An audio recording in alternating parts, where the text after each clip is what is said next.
Welcome to Tapped In. This is Dave Figueroa-Martinez of DFM Coaching, and this week we're going to be covering the importance of increasing your rate of failure. This is going to go with a blog post that I'm putting up, and failure is one of those things that we just never want to acknowledge and become one with, and some people completely shy away from. They don't want to put any time into the act of chasing failure. It's super important. It's the difference between success and fail in essence failure, but it's really the difference between mastery and just kind of getting good at something. Mastery comes when I know a technique through and through, and every possible outcome is in my favor because I understand what you might do. We can equate it to trying to get home from work and understanding that there's a roadblock or a construction or an accident or whatever. And some days when you're trying to get home and you're just in a hurry, the exit that you want to take is blocked. There's no way of getting through it. You're going to have to take a side street. Do you know the side streets well enough in your area to get home without using GPS or any other services? That's the difference. I understand, like, when I'm in close guard and I want to get that collar choke, I know that their common responses are they're going to posture up, they're going to frame against my body, or they're going to frame against the floor. Any one of those is going to lead to something that I want. And that's how we start to figure out and master techniques and positions a lot better than if we're just going to succeed. Like, oh, I just want to get A tap. A tap is fine. You win the bout, whatever. But it's not mastery level understanding of techniques in jiu-jitsu. So as I approach that, I want you guys to start understanding how we're going to develop situations and games and approaches where we're going to actively seek failure. I want to actively see everywhere and every point in time where I completely mess up, because that's going to be data points that I can then use for other things. If we're going to put it into, let's say, podcast terms, 90% of podcasts don't get to episode 3. A lot of people fall off. Of the remaining 10%, the majority don't even get to episode 10. So it's a lot of falling off, a lot of quitting, a lot of people just not wanting to put in the time to get good at anything. And if we put it into jiu-jitsu terms, 30% of people make it to blue belt. So out of 10 people that walk into that gym, 7 are never going to make it to blue. And someone that's been training for 14 years now, I see how many faces I've encountered who just never made it to the next belt. And then from there, progressively got less and less from people who started, who never made it to the corresponding belts even after that. There's an idea here where sometimes we're just not built or maybe even interested that far into something so much that we'll embrace that feeling of like we're not good enough or we suck or we're not adequately built to deal with whatever it is that this sport or this activity has. But it's super important to, if you're passionate about it, whether it's a position, a submission, a sweep, or the sport as a whole, that you just get really comfortable with feeling bad and really comfortable with just coming up short. There was a point in time where I wanted to get really good at mounted armbars. And a friend of mine said, hey, why don't you just go spend 4 to 6 months and all you're going to do is mounted armbars. You're not going to do anything else. Some of you have heard the story. When I decided to pursue that, at every moment there was failures. Let's picture I'm passing the guard from knee cut. I need to get to side control / mount. I pass the guard with the knee cut. I control the position, get my side control going, and then I'm transitioning to mount. And then from mount, I'm controlling the head, isolating an arm, and then going to S mount, controlling the arm, isolating the arm, breaking grips, whatever I might need, and then submitting the person with the armbar. I just labeled a series of techniques where at any one moment I can fail. And I did. There was a lot of failure at the knee cut position. There was a lot of failure at establishing side control. Sometimes I got side control and then I got toppled over or they escaped. Then there was a lot of failure at transitioning from side to mount.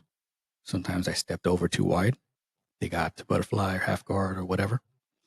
Then once I got to mount, there was a lot of failure in controlling the head, controlling the position, getting reversed, or having them escape and getting back to half guard. And there was a lot of failure in controlling the head and then controlling the arm. They would bridge, they would frame, escape. There was a lot of failure in getting from the arm controlled, then up by the head. They would pull the arm back down, or they would be able to frame and push me off. Then there was a ton of failure once I got past all those positions and I got to S mount. S mount's a whole new position now. Then I started failing at controlling the position, and they would get the elbow back, or they would frame, or they would turtle. Then I got really good at the mount, creating that S mount pressure. And then it was a battle of separating the arms, breaking the grips, and sitting up in a way where I can throw my leg over. So again, at any one of those moments, those little milestones where I have to control something in order to advance to another position, there were always moments where I just failed miserably. And there's a point in time where you're just going to be like, is this worth pursuing, or should I pursue something else? The thing is, we can pursue a bunch of different things and get mediocre at all of them. At some point, you're going to come across where someone's just going to be able to defend the position really well. Does not matter what technique you're using, doesn't matter what skill level you're at. You're going to encounter those moments. Your job is to pursue the end goal regardless. So what happened was I got really good at knee cut. I got really good at controlling side control. And then I got really good at a little bit of north-south because I would distract people so I can go to mount. I got really good at maintaining mount. I got really good at controlling the head. When people stopped giving me the inside arm, when I controlled the head, I started getting really good at getting an Ezekiel. And the Ezekiel prompted them to bring the arm in. Once they brought the arm in, I can swim underneath, start walking the elbow up to the head, and then transitioning to mount or S mount. Then I got really good at S mount. I got really good at driving the weight down and making them miserable to the point where they couldn't rock me back or forth. Ultimately, then I got really good at separating arms, breaking grips, using different attack sequences to get them to give me what I wanted. None of this happens if I don't spend enough time and I don't chase failure.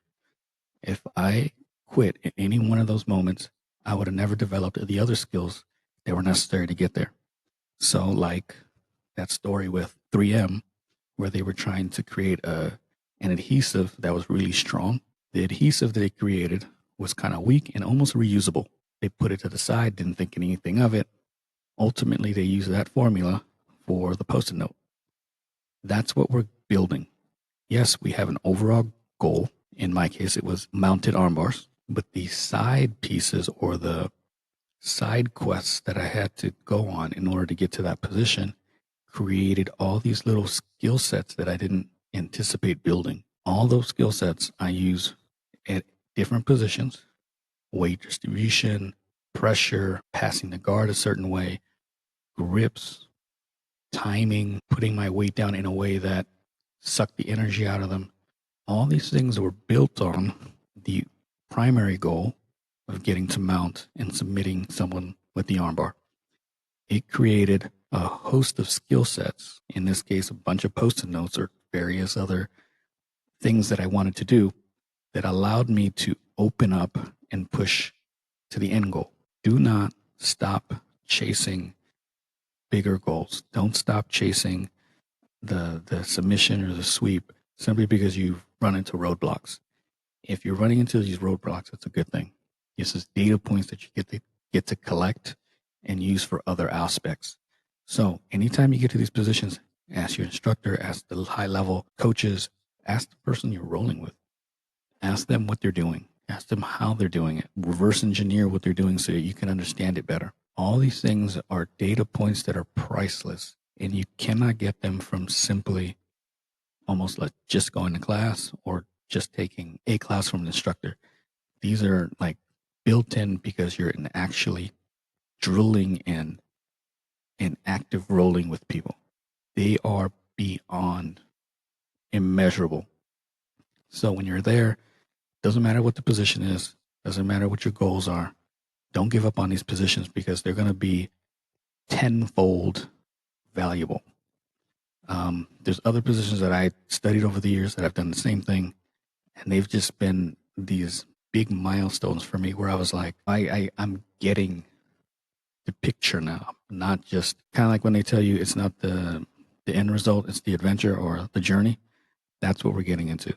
So anytime you got these big goals, keep pursuing them. Don't stop, because a lot of these experiences that you're going to get along the way for that technique are you're going to be able to use everywhere else, different positions, different avenues. You might even start using them like the lessons that you learn in your daily life, because it's about perseverance and adjusting and not letting go of who you are, and you're constantly just trying to strive for something better. I hope you enjoyed this episode. If you want to work with me, reach out to dfm.2099 on Instagram or dfmcoaching.com. I love answering questions, so if there's anything you're stuck on and you need help, please let me know. Thank you for tuning in.